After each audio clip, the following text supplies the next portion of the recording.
Sa po votova për profesor doktor Sali Berishën për konfirmimin e tij që i cili mban peshën dhe barrën kryesore të opozitarizmit në Shqipëri.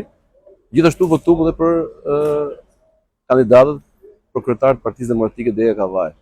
Dega Kavaj po hap një proces riorganizimi për shkak të që jemi edhe afër zgjedhjeve lokale. Kemi nevojë për një organizim, kemi nevojë për energji të reja, për një gjë akoma dhe më të fuqishme, siç po vjen 2027. Kavaja ka treguar me vepra, Kavaja ka treguar me fakte.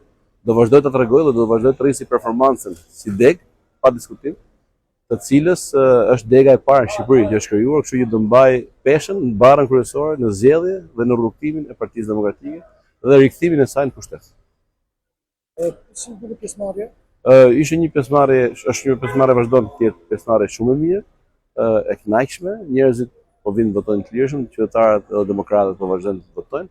I pjesë do të vijë edhe mbas dite për shkak të angazhimeve punëve, kështu që po ecën proces shumë normal, korrekt. Fitoft më i miri, pesin përpara dhe fitore të gjithë shqiptarëve.